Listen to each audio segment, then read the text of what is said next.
ihangiro ry'umugwanizi ku kijanye n'umuziki, icambere kugira ngo akwirakwize kwambara ubusa mu bana b'abantu, ikigira kabiri kugira ngo akwirakwize ubusambanyi hirya no hino, ikigira gatatu kugira ngo akwirakwize ubutinganyi ari ubusambanyi bw'abagabo n'abagabo, bw'abakobwa n'abakobwa mu bana b'abantu, kugira ngo akwirakwize ubusambanyi bw'abantu n'ibikoko, kugira ngo akwirakwize ubushakanyi mu mitima y'abantu, kugira ngo habe ugusambuka kw'ingo, kuko mu bintu bibangamiye ingo zaba iz'abakejejwe cyangwa zaba iz'abapagani, mu kintu Satani yanka urunuka n'urugo, kuko mu rugo rushobora kuba urugo rw'abantu badakijijwe, mugabo akazovuka umukozi w'Imana akaza gusenya ibikorwa by'umugwanizi. Naco gituma bene data, menya ico muri, mumenye ko uyu munsi hariho ibintu bitabereye umukristo, bitabereye umuntu avuga ko ari karaja mu ijuru. Turihanga ryibera ukwaryo, turihanga ridasa n'ayandi mahanga. Naco gituma tudakwiye kwivanga n'abisi, tukamenya ico twakiriye, tukamenya n'ico turico. Uyu munsi kibabaje uyobegwa mu masengero, ko ari mu nzu z'amakaraoke, birababaje aho umuntu usanga umucuraranzi ari umucuranzi wo mu rusengero, ku murango mw'ijoro ukamusanga ari mu kigo kanaka, ari karacuranga mu makonsere, ari mu makaraoke, ari mu maboîte de nuit, hama ngo urumukizwa, ngo uri umukozi w'Imana, ngo uririmbira Imana. Vyahe uraraba neza Imana uririmbira iyo ariyo? Uyu munsi umurimvyi kanaka muze ateye imbere yo kwambara igunira, muza gusanga abantu benshi abajene bambaye amagunira.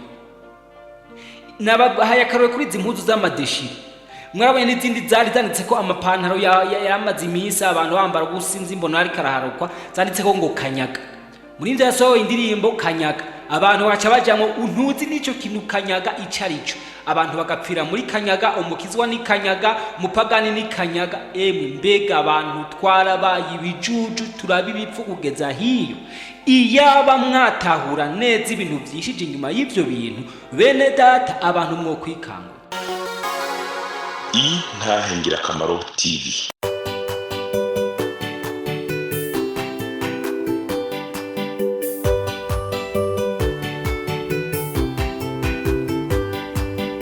Umwami Yesu arindeze, niwatanga amajambo, umunyabyaha ngo renguka, umva ivy'ubugingo, atugirira ubuntu akatwiyegereza, amajambo meza cane yo kunera umunezero,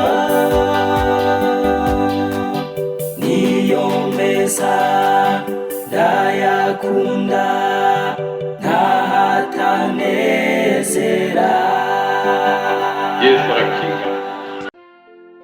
Bene data, dusangira urugendo ruja mu ijuru, bakunzi b'Intahe Ngirakamaro TV, namwebwe mwese mudukurikirana aho muherereye hose, ndabaramukije amahoro y'Umwami wacu Yesu Kristo.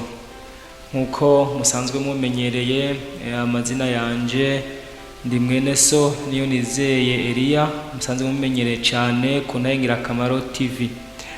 Bene data, dusangira urugendo ruja mu ijuru, haraheze iminsi turiko turaganira na cyane mu biganiro bitari bike, twe dusanzwe tuza turabira hamwe ibibazo bimwe na cyane bihanze abagenzi baja mu ijuru muri iki gihe turimwo. None rero uyu munsi nagomba ko tuganira cyane mbega ni kuki, ni gute umukristo yo kwitwara muri ibi bihe vy'iterambere, muri ibi bihe turimwo.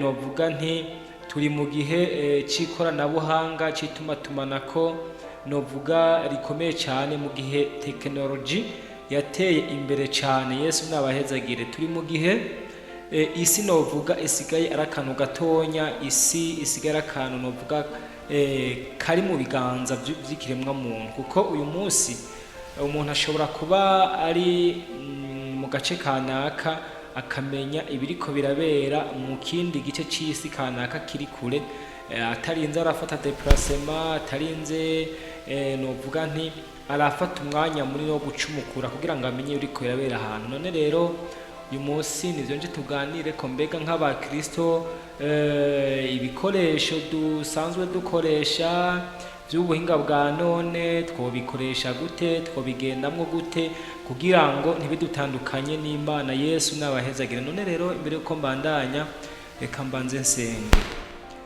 Uhoraho Mwami Imana Data wa twese ubyagiye mu ijuru, urera kandi uragororotse, ntawuhwanye nawe kandi nta n'usa nawe.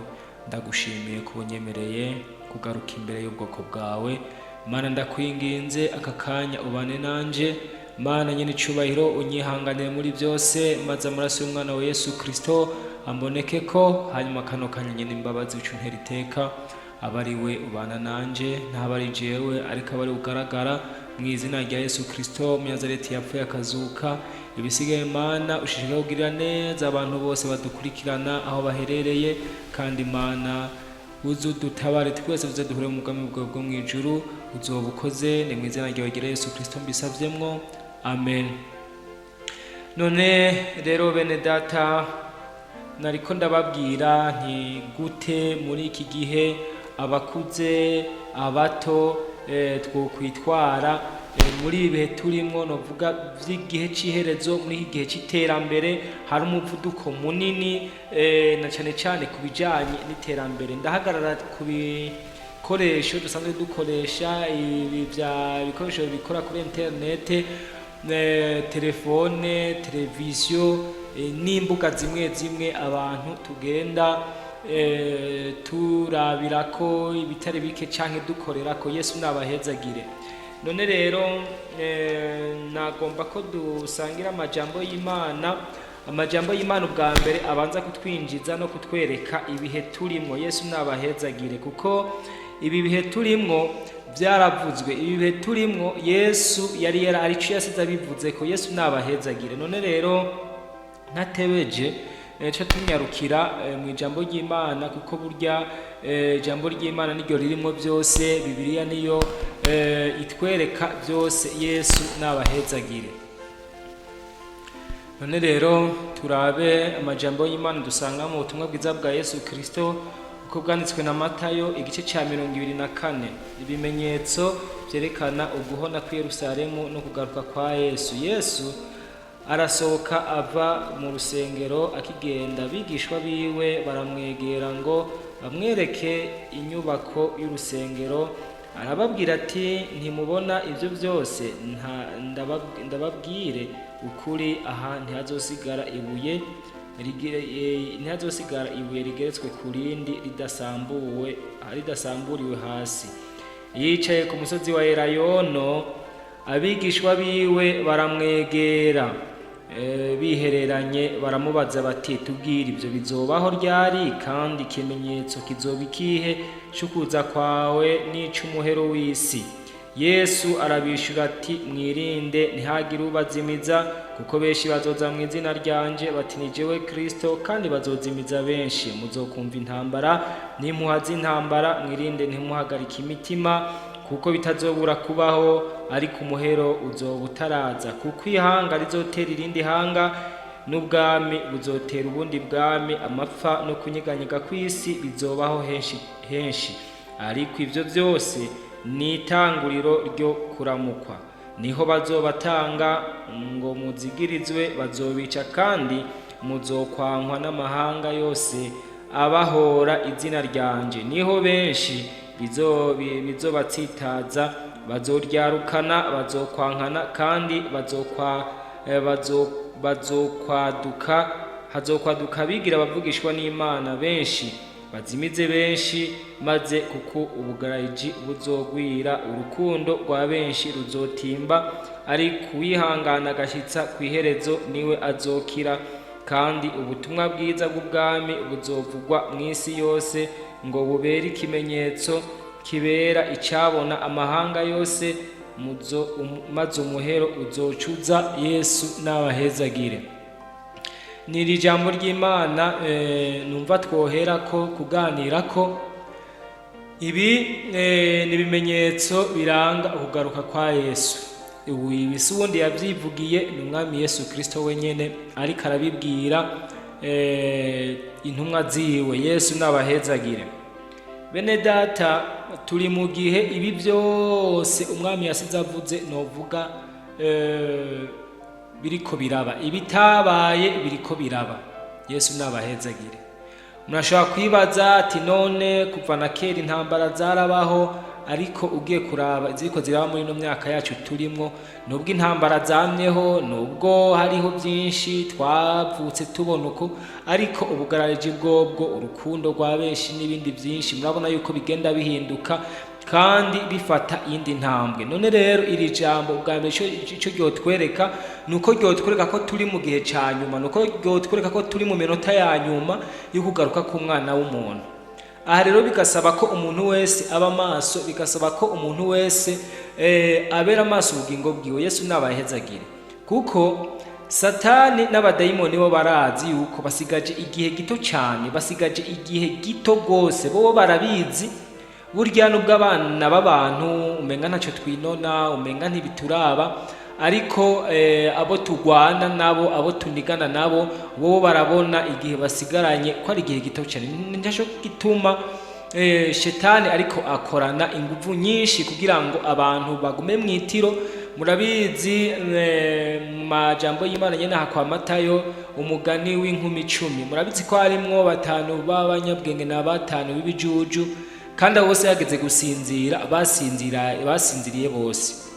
Icyabatandukanije nuko ibyo basinziranye ntivyasa. Bamwe basinziranye ibikwiye, basinzirana amatara n'amavuta ari reserve bashize ha ruhande, abari no basinzira uko nyene, basinzirana amatara gusa ata mavuta. Bene data, umuntu wese arabe ahageze, arabe n'ibyo arimo. Rero sivyo hanini ngomba guteka ko, ariko nagomba kubibutsa imbere yo twinjira mu byo tugomba kuganira. Yesu nabahezagire. None rero jewe ngomba kubaganirira ibintu nagomba kubibutsa imbere yuko nkizwa. Nari umuririmbyi, naho ntabaye mu bamamaye cyane nga mu gihugu cy'u Burundi, narabaye umuririmbyi muri aba baririmba imiziki y'isi, n'amahiganwa amwe naragenda yitaba. Ndavuga nk'ihiganwa rya RTNB ryabaye, naho ndashobora kuba ntibuka umwaka neza mugumenga ni muri 2017. Mu maprimuzike yagiye arahaba narayabayemwo. Mu mahiganwa yagiye arabandanga karanga, iryabaye ntihenze 2018, iryo nari ndaririmwo kandi ndi mu bashoboye gushika. Yesu nabahezagire. Ryari ry'imigwi ndangakaranga, mu mahiganwa yagiye araba hirya no hino, amenshi nari mu bayitabira. Yesu nabahezagire. Hanyuma mbere mu nyuma ndahava ndaba novuga n'uwiga ibi byo gukora indirimbo, abo bitaba producteur. Ngira ngo abenshi mumenyereye, murabizi iyo Yesu yanshoboje ko mpora nyene ndirimba ivy'iwanje nyene byo mpambije, ibyo Yesu yampaye uko yabimpaye kose. Yesu nabahezagire.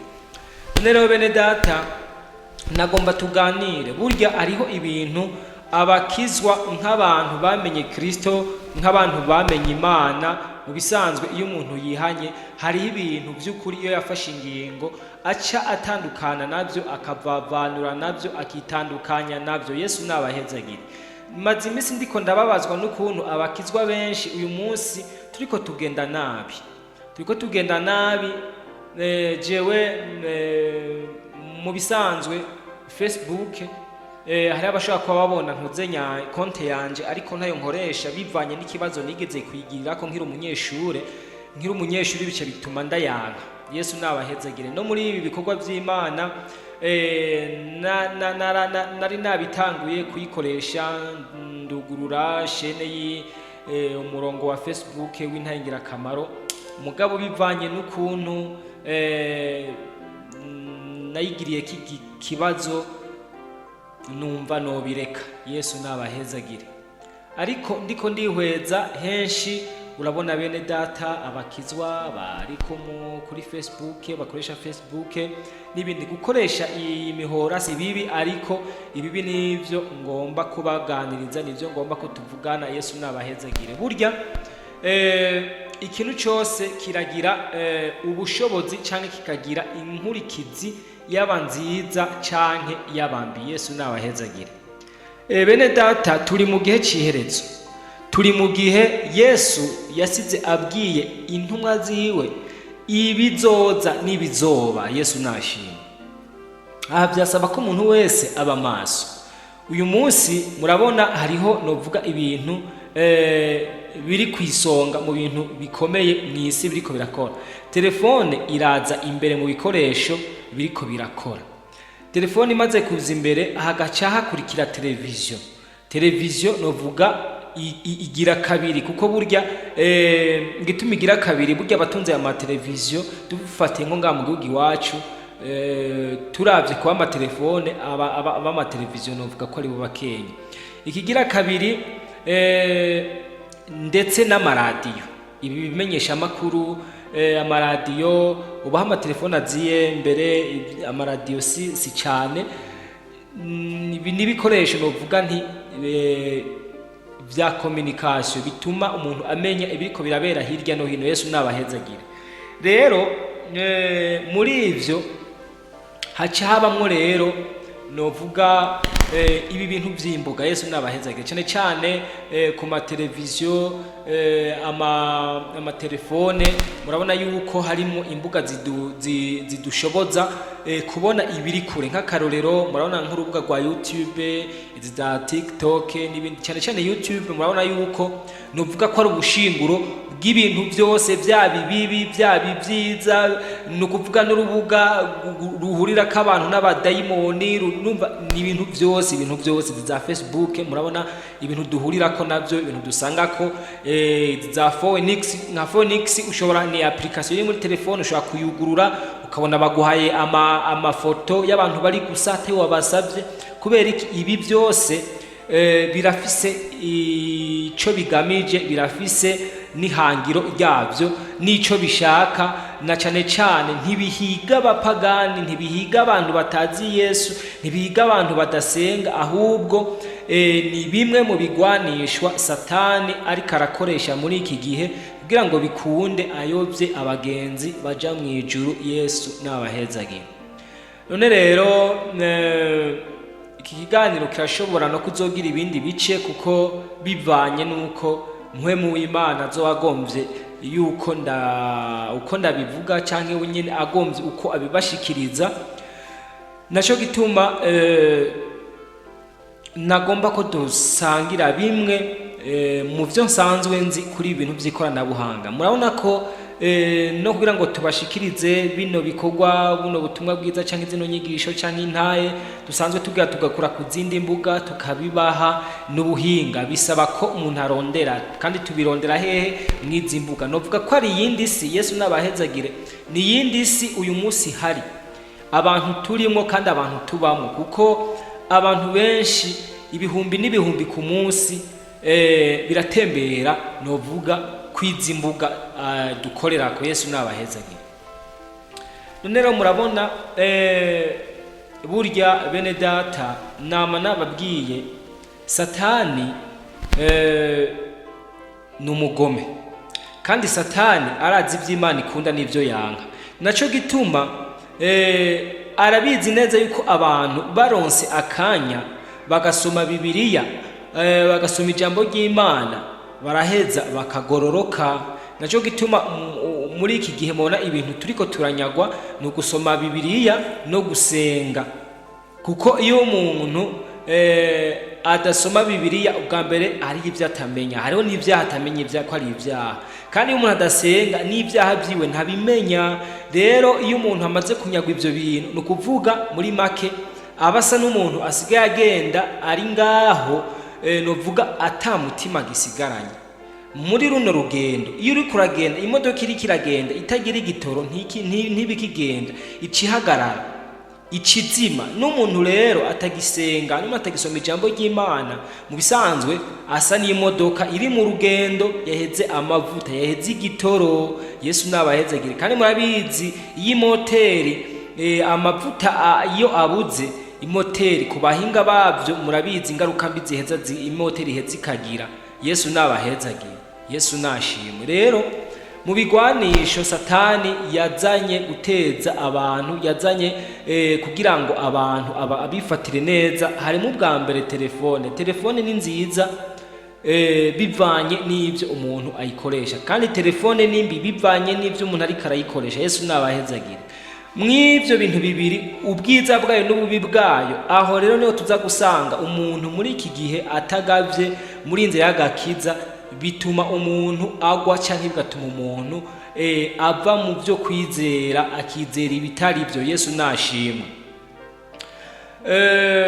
Bene data, burya nagenda babwire, ibintu byose mubona bikorwa kandi biriko bihamagara abantu benshi, ibintu bikoranya abantu benshi, vyegeranya abantu benshi, burya nagira ndababwire by'ukuri birafise inkurikizi biriko birazana mu bantu. Yesu nabahezagire. Reka ndabahe nk'akarorero. Murabona nk'ubu iyo hariko harakinwa imipira, iyo hari inkino nk'iyi mipira haba ku bikombe by'igihugu, hama ku migabane ndetse n'ibikombe by'isi yose, murabona abantu bakurikirana iyo mikino baba benshi cyane. Yesu nabahezagire kurusha abakurikira ijambo ry'Imana. Murabe iyo hari hatunganijwe amakonseri, aba bantu b'imiziki, abantu b'imiziki n'abantu bakurikiranwa n'abantu benshi cyane. Yesu nadutabara.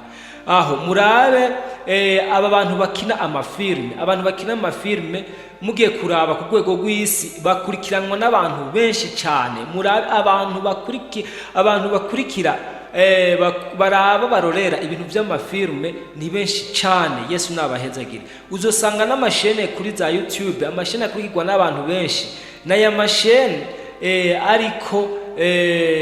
ariko imipira, amashene ariko ibintu bijanye n'inkino, amashene ariko ibintu bijanye novuga nti bijanye no kwidagadura, haba ibi by'amafilme, amafilme y'intambara, amafilme y'urukozasoni, amafilme y'ibiterasoni. Ni ukuvuga ibyo bintu usanga birorerwa n'abantu benshi, kandi si ibyo gusa. Burya ikintu cyose cyitwa filme kirorerwa n'abantu benshi. Ibintu byitwa amasinema, ibintu byitwa amakomedi, murabona ko ari ibintu muri no myaka biriko byegeranya abantu benshi cyane cyane abajene, ndetse n'ibyo n'abatamakazi uyu munsi, ugasanga by'ukuri ni ibintu abantu baha umwanya munini. Yesu nabahezagire. Ibi bintu kugira ngo ndinde ndabibabwira, ndinde ndabivuga, burya haheze igihe kinini, ariko naje ndiko ndabiraba, naje nkavyirabira ko nkaraba umwanya nkoresha telefone, nkaraba umwanya nkora ibindi bikorwa, nkaraba umwanya mpimana, by'ukuri nkabona ko ibi bintu tudahinduye tuzaba dusanga ari ikigirwamana gikomeye kiriko kirasengwa n'abantu batuye isi uyu munsi. Yesu nabahezagire. None rero ntagiye kure, nababwiye nahereye kubabwira ko ibyo nakora ntarihana ko nari umuririmbyi muri abaririmba imiziki y'isi. Nubwo harimo ibyo ntaririmba, sinaririmba imiziki y'urukundo, sinaririmba imiziki y'ibiterasoni, naririmba imiziki yo guhanura, ugwaruka. Mu bisanzwe izi ndirimbo zo guhanura abantu nizo naririmba, nkaririmba ibi by'imico n'akaranga y'igihugu, ngo nivyo nakoreramwo. Yesu nabahezagire. Mu nyuma mbere narabaye n'umwanditsi w'indirimbo zo muri Katolika, kuko n'amahiganwa naho nyene narayajamwo nkayabamwo, njanye izo ndirimbo zo guhanura ugwaruka. Yesu nabahezagire. None rero icyambere nagomba ko duherako ni gute umukristo umukizwa yihanye yemeye Yesu nk'umwami n'umukiza wiwe uyu munsi yo kwitwara muri ibi bintu bijanye n'umuziki. Yesu nabahezagire. Ndo mu musicien, ndo mucuraranzi, ndakunda kuvuza piano, na gitari ndayikunda na hatayonze, ariko ndakunda cyane piano. Yesu nabahezagire. Ndo mucuraranzi. Nababwiye ngitangura ko iyo Yesu anshoboje nkora ndirimba rimwe na rimwe, ndakunda kuririmba. Yesu nabahezagire. Muri make mu bintu nkora ndakunda kuririmba. Yesu nabahezagire. No kuvuga indirimbo, umuziki burya urafise igikorwa gikomeye, na cyane cyane mu gutanga ubutumwa bwaba bwiza bwaba bubi. Yesu nabahezagire. kuko nimba hari ibintu bikurikirwa n'abantu benshi ni umuziki. Nimba hari ibintu vyigisha n'ingoga kandi iyo bimaze kwinjira mu muntu bigoye kuzobimukuramwo n'umuziki. Muze mwumvirize izi ndirimbo zikorwa n'aba baririmbyi b'isi, muze mwumvirize nk'izi ndirimbo zaririmbwe n'aba baririmbyi bakorana n'iyi migwi y'ibanga ya Gifrimason na Keliminati. Muze mwumvirize indirimbo zawo, n'umwana mutonya n'umunyokuru n'umutamakazi usanga kwinjira mu mitwe yabo biroroha. Yesu n'abahezagira. Naco gituma uyu munsi mubona abantu benshi uzosanga mwibarabara afisa karadiyo niyo bari muri sport ugasanga bariko baravuza umuziki, nambara umuziki wa Lucky Dube, nambara umuziki wande, ugasanga ivyo bintu vyinjiye mu bantu, ndetse mbere ugaca usanga no mu masengero ya midiho nyene niyo bariko barakoporora za ndirimbo kwa kundi nyene. Yesu n'abahezagire. Kubera iki? Umuziki urafise ikintu ukora ku bwonko bw'umuntu. Yesu n'abahezagire. Kuko nk'ubu indirimbo ishobora gukura umuntu mu kibanza kimwe yararimo ikamushira mu kindi. Nimba yari mu mwanya ababaye cyangwa ari mu kibazo kanaka agatangura kuririmba bivanye n'ivyo ari kararirimba, arashobora kwibagira ko kanya bya bibazo yararimo. Yesu n'abahezagira. Naco gituma umuziki urafise ikintu ukora ku bwonko bw'abantu. Umuziki urafise ico uhindura mu buzima bw'abantu. Yesu n'abahezagira. Ni naco gituma umuntu yakijijwe, umuntu yihanye vy'ukuri.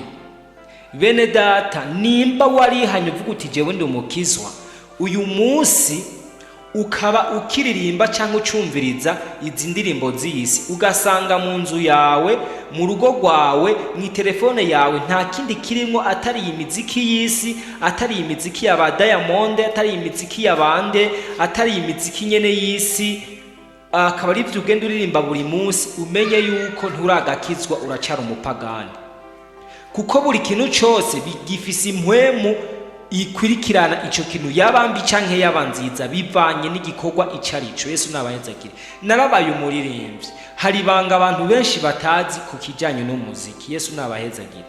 Burya nta byamamare byageze kure muri ibintu by'umuziki ngo bigire abantu benshi nyuma yabo, atabubasha buri nyuma yabo. Yesu n'abahezagire. Swate birashoboka akaba ari umuntu ariko araririmba indirimbo z'Imana, Imana akaba ari yo yonyene ituma ico gikorwa ciwe gitera kije imbere, akaronka abantu benshi bakurikira izo ndirimbo bivanye n'ubutumwa bwiza buba burimo. Ariko muze murabe kenshi naho nyene mwene abo bantu iyo badacunze, iyo basamaye, mu misi mikenya baba bahindutse ibikoresho vya Satani. Naco gituma ushobora gusanga kenshi yari umuririmbyi aririmba indirimbo z'Imana, abantu bagafashwa, abantu bakihana, abantu zikabahindura ukundi, mu misi meyo ugasanga yatanguye gusambana. Kubera iki? Burya nagenda babwire Satani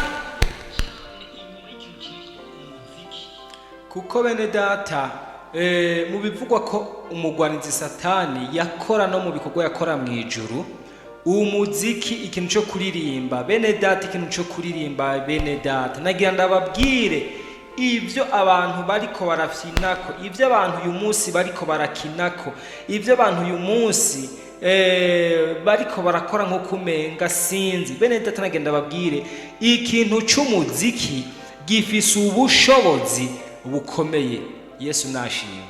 Jewe ndibuka nsohora indirimbo ya novuga yitwa iya mbere mu ndirimbo nikoranye jenyene, kuko izo bwa mbere twazikoze turi umugwi, twari krebe narimwe naratanguje turazikora, tuzikora nyene ko atari tumenye byo kuririmba nyene biranatugora. Muga mu nyuma ndakora iyindi yavuga ibintu by'agateka k'abana, ndamfashijwe nabona ari natoye bomfasha kuririmba. Yesu nashimwe. Ndibuka iyo ndirimbo kandi yari indirimbo imeze neza by'ukuri kurumviriza amajambo yarayigize, kuko mu mpano Imana yampaye, Imana yampaye impano yo kwandika indirimbo, kandi by'ukuri nkandika amajambo y'inkora mutima. Yesu nabahezagira. Hama ndibuka hari umuntu umwe mu bagenzi twagendana yigeze kumbwira turi ahantu muri studio iraho, izi studio usanga zitanga imiziki, zitanga amafilme n'ibindi, arambwira ati kuririmba waririmba neza ati ariko nta hantu uzoshika atacukoze. Arambwira aramakarorero kuri aba ba Diamond, aramakarorero ku bandi baririmbyi. Ndibuka ico gihe ijambo namubwiye nti hakonoronka ubutunzi bw'isi ndinze kumenja, hakonotera imbere ari uko ndinze gusesa amaraso cenga akora ikindi kintu kibi, Imana yo mwijuru ivyumve ubwo butunzi zobunyime, uko kumenyekana izokunyime ntako nkeneye. Ndashima Yesu koko guhera ico gihe yaravyumvise. Nukuri nagenda babwire jewe indirimbo zanje ntaho zashitse kandi zari ziryoshe. N'uyu munsi ndabizi abo bagifise indirimbo ziwanje naririmbye ni bake, na jewe ubwiwanje ntazomfise. Yesu nabahezagire. Uko nihanye navuze nti ndabaye ikiremwa gishasha, ibi rero ndahebanye navyo. Yesu nabahezagire. Ico gihe naciye ntangura kwiga umugenzi rero mu mizirima, aho ntitwari tuko turaganira, nca ndiyumvira none ibi bintu umuntu ambwiye nibiki ndavyiyumvira ko uko nari maze gutangura kuja mu mahiganwa Primusique, nari ntangwe gutangura kuyinjiramwo mu baririmbyi. Aba baririmbyi bamwe bo mu gihugu basanzwe ari vyamamare novuga mu muziki, twari tumaze kubonana ko twarahurira mu mahiganwa atandukanye bamwe nkanagira n'umutima ko twomenyana, mugabo ntivyabaye ibintu bifashe. Kandi je mwico gihe ikintu candanga nuko uko abandi bambara, uko bifata, inyifato bari bafise sinayikunda, kuko burya muri jewe harimwo irindi banga Imana yashizemwo ntarinzi. Yesu nabahezagire. Rero ico genagenda babwire niho namenyeye ubushobozi bw'umuziki, niho namenyeye ubushobozi bw'icitwa indirimbo. Yesu nabahezagire. Bene data, ari kintu dufyinako uko wifatanya n'ibitari byo niko ivyo bintu bikwinjiramo. Yesu kuko izi ndirimbo aba bantu bazikora ntubuze uburyo bazihawe. Yesu nabahezagire. Ntubuzi ni wazibatumye. Naco gituma ndabahe uburorero bukenya mu vyerekana yuko umuziki uyu munsi uri kuratuma abantu benshi bapfa kandi ugatuma abantu benshi bahinduka. Akarorero ka mbere mu bijanye n'inyambaro, abaririmbyi baririmba imiziki y'isi barafise uruhara runini mu gukwirakwiza umushinga wa Satani wo kwambara nabi no kugenda gusa. Uyu munsi umuririmbyi kanaka muzateye imbere ngaha mu gihugu iwacu canke muri Afrika canke muri Amerika canke ahandi, uyu munsi yosonesha impuzu mwigunira, abantu bose buzocejo bambaye amagunira. Yosonesha impuzu mu mitoto, abantu bose muzosanga bambaye imitoto. Kubera iki?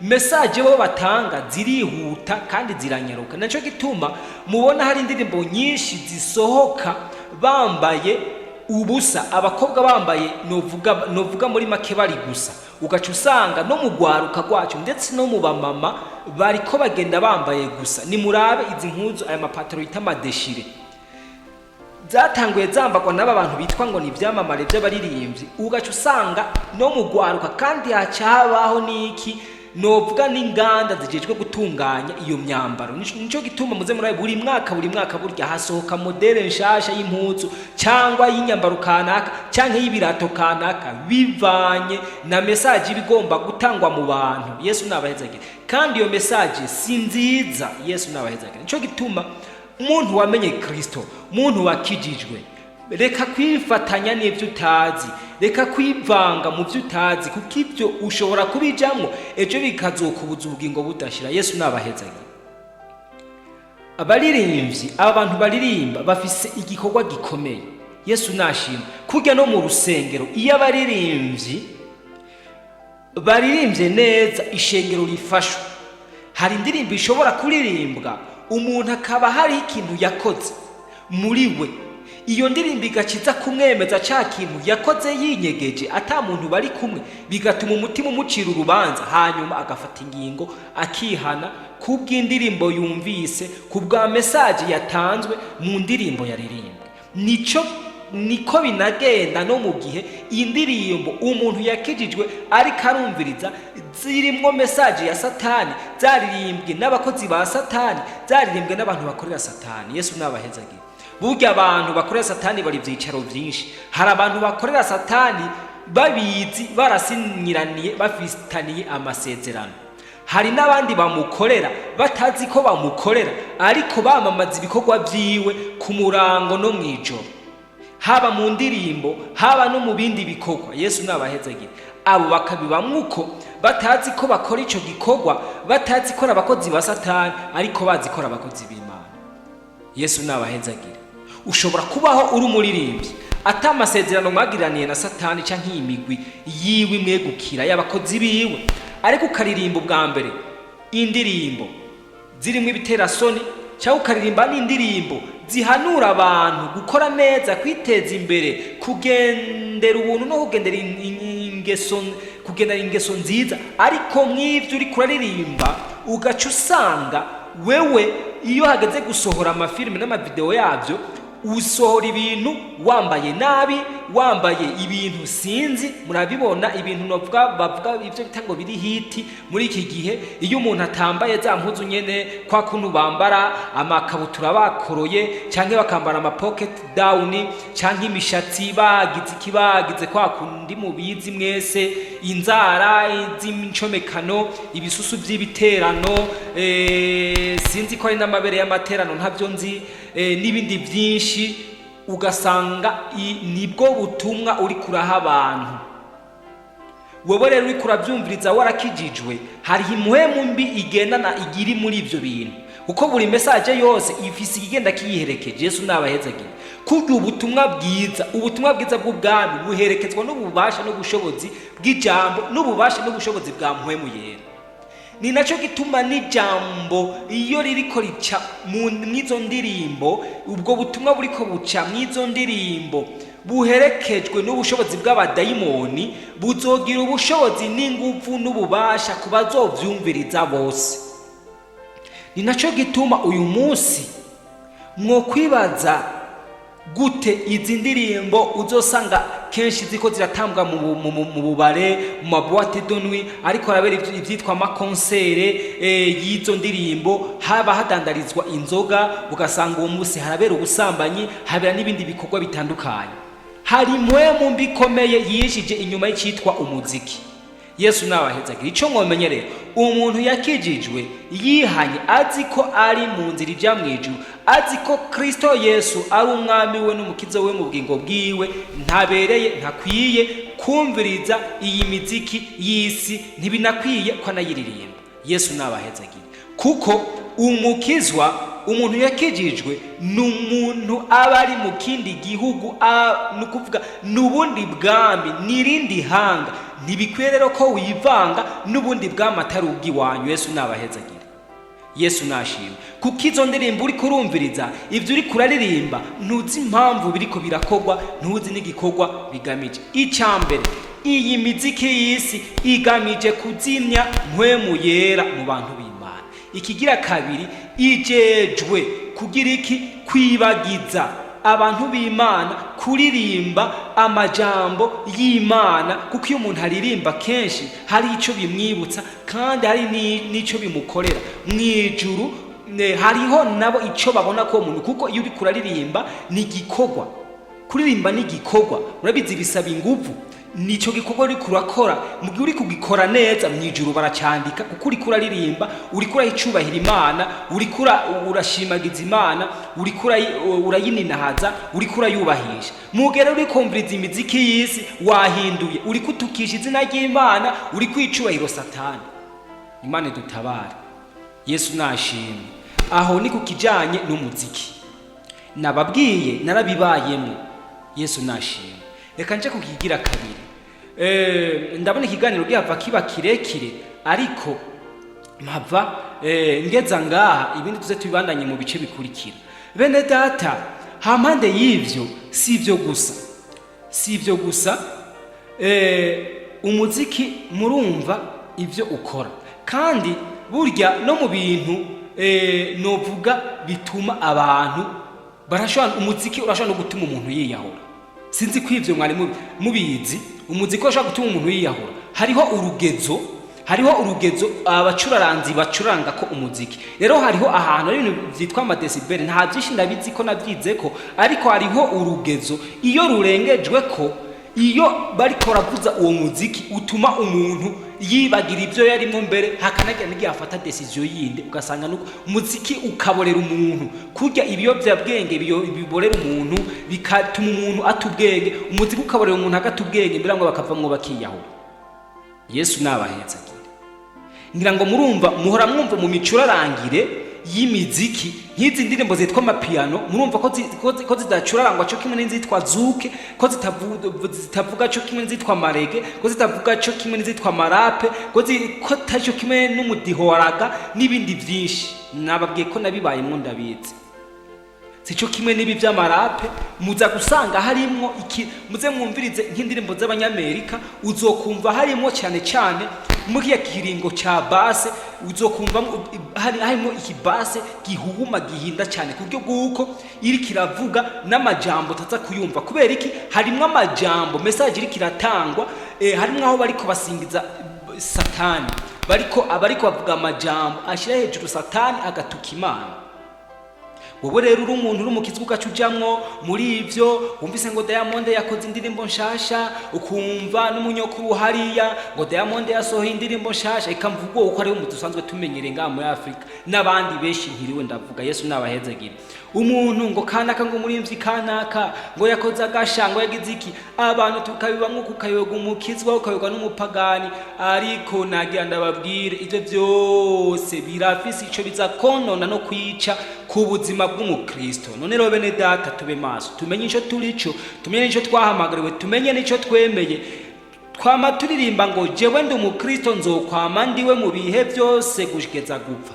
No mu byo kumviriza umuziki b'umukristo hariho indirimbo z'Imana, hariho kantike turakantikulirimbe, hariho imiziki iririmba indirimbo z'Imana. Umviriza ni mugomba kuninaha z'Imana, ureke ibi bintu by'abantu b'isi. Yesu nabahezagire. Yesu nashimwe. Ico ni cambere. Ikigira kabiri uyu munsi ndetse ari cyo ncampereza ko, kuko tuzogenda turaraba naho ibi bintu bimwe tubisanga ndetse uyu munsi biriko biramara abantu cyane. Yesu nabahezagire.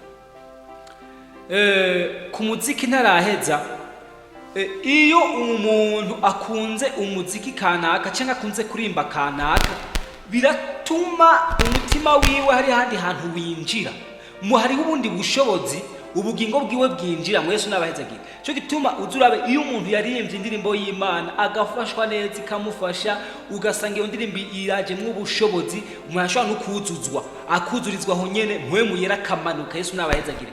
Mpwemu yera kamanuka akamanukira muri iyo ndirimbo. Yesu nabahezagire. Ubushobozi bw'ijuru bukaza. Nacho nuri kararimba zino ndirimbo z'isi zirimwe no message y'abadayimoni, zirimo ubushobozi bw'ibisigo, abantu baruzura impwemu mbi, bakuzura. Nico gituma nabwire bene data, ibi byose, iyi mpwemu mbi y'ubusambanyi mubona iri kiriganza mu bantu, iyi mpwemu mbi ya divorce mubona ingo ziriko zirasambuka, mu byambere yihishijemo irihije inyuma y'umuziki. Nababwiye icambere, objectif ya mbere ya Satani niyo kugira ngo yigisha abantu kwambara nabi biciye mu muziki, uko abantu barakunda baririmbye.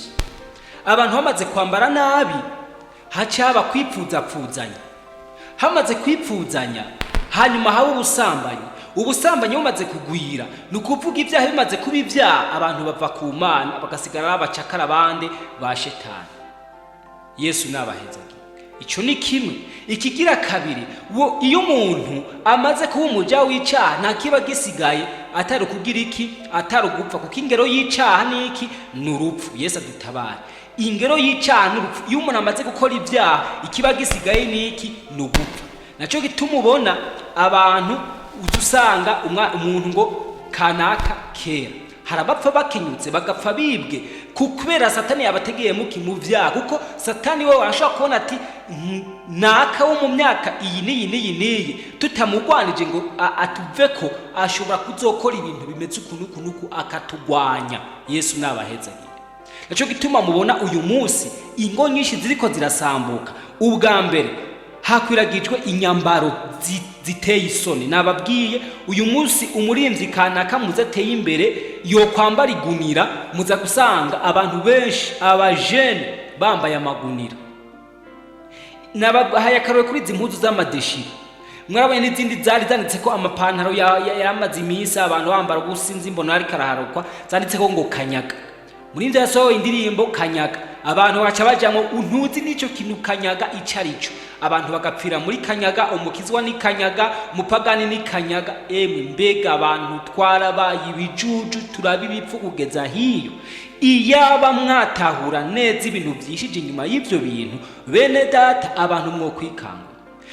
Nimwiyumvire urugezo n'urugero ruhari uyu munsi ukuntu ingo zisambuka, ukuntu abantu bahukana.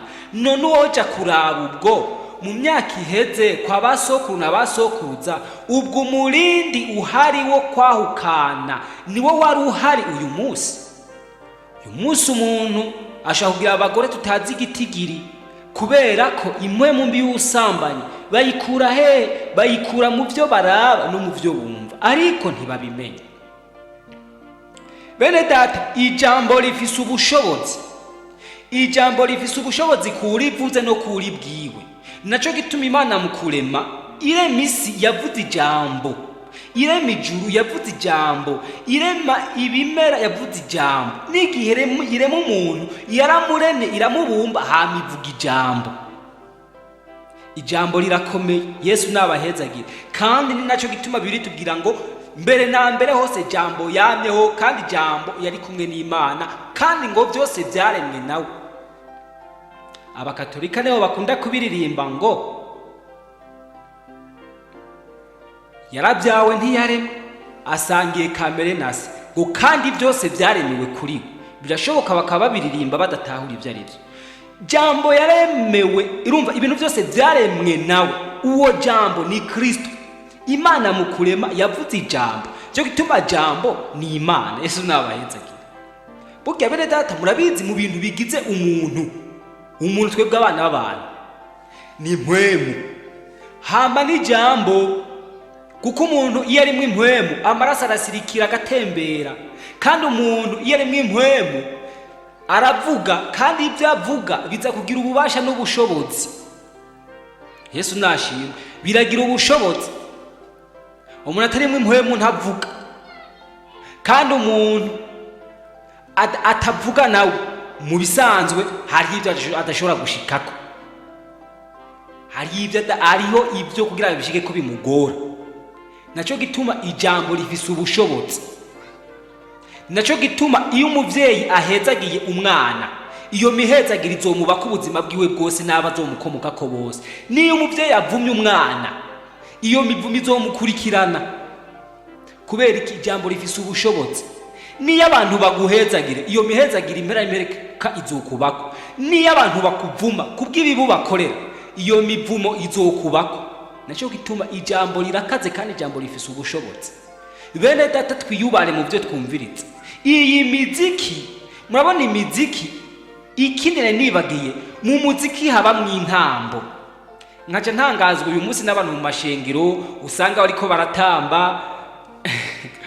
Kera ntarakizwa, naramuntu akunda gutamba intambo y'ikirundi bituruyobera. Naramuntu akunda gutamba indirimbo bituruyobera. Intambo bituruyobera nta muntu ayitamba ataborewe by'ukuri. Nta muntu yotamba uruyobera tayo ataborewe. Rero iyo twaborewe no twara dutamba uruyobera, ni mu bantu batamba uruyobera. Naratamba n'ukuri n'inzu z'abandi, Imana imbabarira, inzu z'abandi narazimaze ndazimba mw'ibinogo, kuko nari mfise ikirenge gikomeye nk'icuma. Naratamba hari umugina harasaduka, ndibuka n'umuntu twigeze gutamba inzu y'irohoroka mw'ipembe kubera kaborego.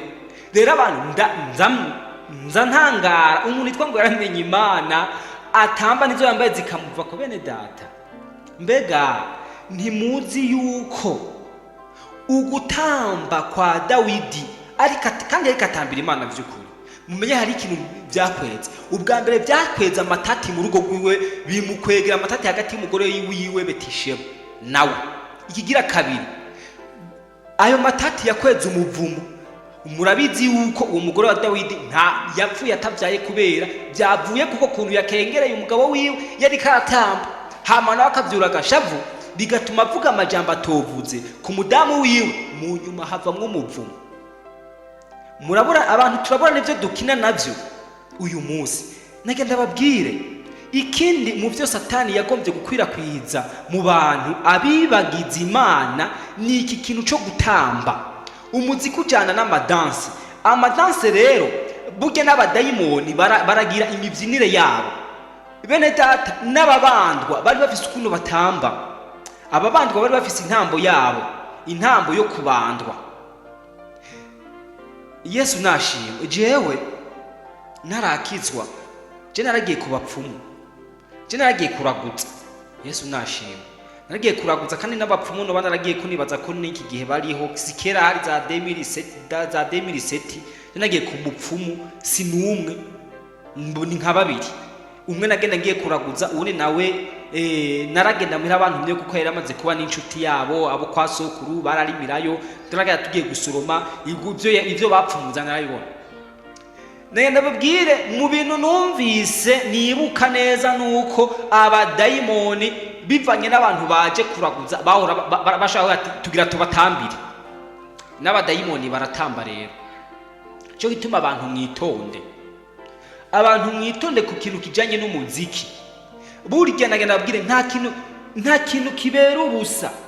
Mbega ico kintu cyo bakibera ubusa, abantu bakemera gusinya amasezerano n'ukuzimu, bamwe bagatanga amaraso yabo, bamwe bagatanga amaboko yabo, abandi bagatanga abagore babo, abandi bagatanga abana babo, abandi batanga abanyina babo, bagatanga abashiki babo. Mbega umuntu arinze atanga umugore we cyangwa atanga umwana we cyangwa atanga mushiki we, wewe nawe uri kumviriza ivyo bintu vyiwe, ubwo n'amahoro.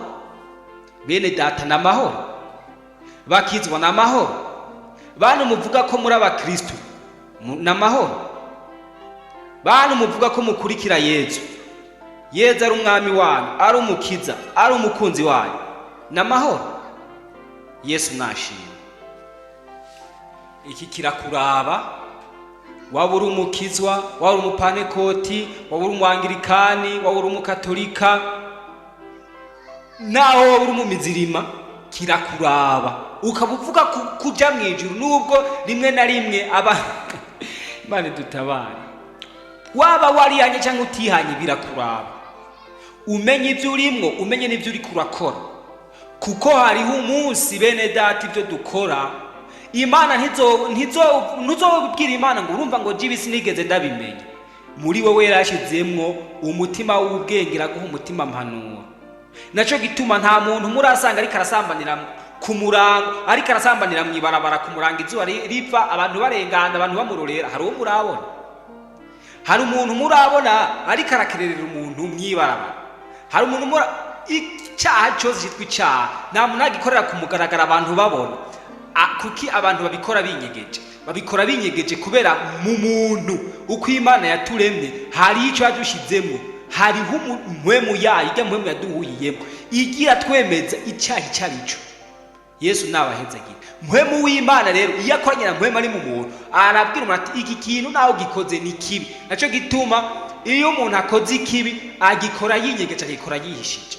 Bene data naho uzonga ico yireguza imbere y'Imana. Cyo gituma kuba warakijijwe cyangwa utakijijwe, kumva ibi birakenewe no kubimenya birakenewe. Nimba ibintu bikubase pfuka musenga Imana ikubohore. Kuko bene data ngenda bije nihanye mu kintu ndazi nafashe ikingingo kandi numva ntazodohokako. Ikintu cy'umuziki narafashe ingingo kabisa.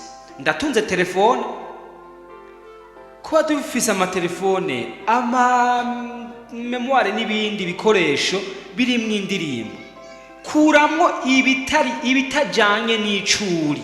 Yesu nabahezagira. Burya umuntu iyo azi cyari hari ibinatinjiramo. Yesu nabahezagira. Umusirikare azi ko ari umusirikare niyitwara nk'abanyagihugu oyaye. Kandi prezida kuko abazi ko ari prezida niyifata nk'umurimyi, aramenya ko ari prezida, aramenya ko afise icubahiro, akamenya kugendera icubahiro ciwe. N'umukristo yategerezwa kumenya icubahiro ciwe afise, ko afise icubahiro gikomeye kandi ko afise ubudahangarwa bukomeye, kuko muri watunze Kristo. None rero niho butunze Kristo, muri aho Kristo mu nzu Kristo abamwo gucuza kumviririzamo ivyaba yari n'ivya Dagoni. Imana dutabare bene data. Nukuri bene data turakwiye umuntu wese kwikangura. Menya ibi, ihangiro ry'umugwanizi ku kijanye n'umuziki, icambere kugira ngo akwirakwize kwambara ubusa mu bana b'abantu, ikigira kabiri kugira ngo akwirakwize ubusambanyi hirya no hino, ikigira gatatu kugira ngo akwirakwize ubutinganyi ari ubusambanyi bw'abagabo n'abagabo, bw'abakobwa n'abakobwa mu bana b'abantu, kugira ngo akwirakwize ubusambanyi bw'abantu n'ibikoko, kugira ngo akwirakwize ubushakanyi mu mitima y'abantu, kugira ngo habe ugusambuka kw'ingo, kuko mu bintu bibangamiye ingo zaba iz'abakejejwe cyangwa zaba iz'abapagani, mu kintu satani yanka urunuka n'urugo, kuko mu rugo rushobora kuba urugo rw'abantu batakijijwe, mugabo akazovuka umukozi w'Imana akaza gusenya ibikorwa by'umugwanizi. Naco gituma bene data menya ico mumenye ko uyu munsi hariho ibintu bitabereye umukristo, bitabereye umuntu avuga ko ari karaja mu ijuru. Turihanga ryibera ukwaryo, turihanga ridasa n'ayandi mahanga. Naco gituma tudakwiye kwivanga n'abisi, tukamenya ico twakiriye, tukamenya n'ico turico. Uyu munsi kibabaje uyobegwa mu masengero, ko ari mu nzu z'amakaraoke, birababaje aho umuntu usanga umucuraranzi ari umucuranzi wo mu rusengero, ku murango mw'ijoro ukamusanga ari mu kigo kanaka, ari karacuranga mu makonsere, ari mu makaraoke no mu maboîte de nuit. Hama nguru umukizwa, nguru umukozi w'Imana, nguririmbira Imana vyahe, uraraba neza Imana uririmbira iyo ariyo. Bene data reka ngeze ngaha, nari nabemere ko tubandanya kujanye n'amafilme, reka tuzokivuga ko hanyuma, kuko amafilme nayo mu bintu byari byarambase. Je narabaswe n'amafilme, nashobora kurora amafilme cyane gose. Ibaze ubu hariyo umuntu ashobora guhera hajya umuntu ageze ko aryamagara nka sambiri ijoro bukarinda buca ari karora filme. Abo bantu baruzuye, mu bakizwa baruzuye. Naco gituma nababwiye ibi bintu bifise ico biriko birakora, birafise igikorwa, kandi ico gikorwa hariho nyene kukirungikana abatwita ivyamamare, kandi bariko barakora gikorwa batumwe. Ico gituma uyu munsi abantu bariko barasambana ku rwego ruri hejuru, abantu bariko baricana ku rwego. Ibaze umwana w'imyaka 5 agakura arorera amafilme y'intambara, arorera aho baniga umuntu, aho bakerera umuntu abona, none azoreka kugukerera uri umuvyeyi wamuvyaye. Erega niwe wabimwigishije, azoguca izosi, kuko niwe wabimwigishije. Iyo telefone abirabamwo ni yawe, iyo televiziyo abirabamwo ni ugura amayinite, ni wayimuguriye, urayimurekerako. Ejo niyaguca umutwe rero uzotekereza uce, kuko niwe wabimwigishije. Ejo umwana we niwabona ari umutinganyi, ntuzushavure, ni wewe muvyeyi umenye ko nawe bifise mu ruhara. Naco gituma tuzovugana ibintu byinshi, turabe uruhara rw'umuvyeyi mu kononekara k'umwana mu bijanye n'ibintu by'umuziki n'amafilme, n'ibi bintu by'imbuga za YouTube n'iki, bituma bikwegera umwana kononekara, agapfa mu bwenge, agapfa n'ubugingo, ubugingo bwe bugapfa, agakura yabaye icihebe. Yesu nabaheze. Tuzoraba byinshi, ubu hari n'ibindi byinshi. Uyu munsi abana bacu bagiye kuba ibijuju kubera ubwenge bw'ubukorano, iyo bita artificial intelligence. Murabona ibintu byitama AI, hariho n'izitwa za Meta, murabona hariho amashati GPT. Ni byinshi biri mu matelefone yacu, mbere na WhatsApp borageze igihe uyuguruye iyo Meta yonyene uyibonamwo, kandi uyibaza ikibazo cyose ushatse, kandi irakwishura. Ifise ubushobozi n'ubuhinga bwo kwishura ibintu byose uyibajije, byaba byo canke bitaba byo. Hageze igihe mu minsi tuzisanga abantu twese dusigaye turiki dusenga ikigirwamana cyitwa internet.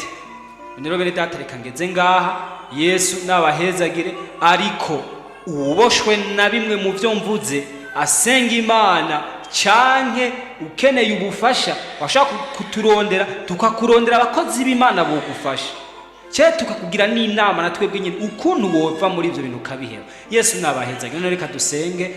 Mwami wacu Yesu uragahezerwa kuri Imana y'imbabazi, uragahezerwa bw'urukundo rurengeje, shishira kubana natwe n'abazokumviriza Mana higaniro uzobukoze je kubohora imitima iboshwe mu izina rya Yesu Kristo, amen.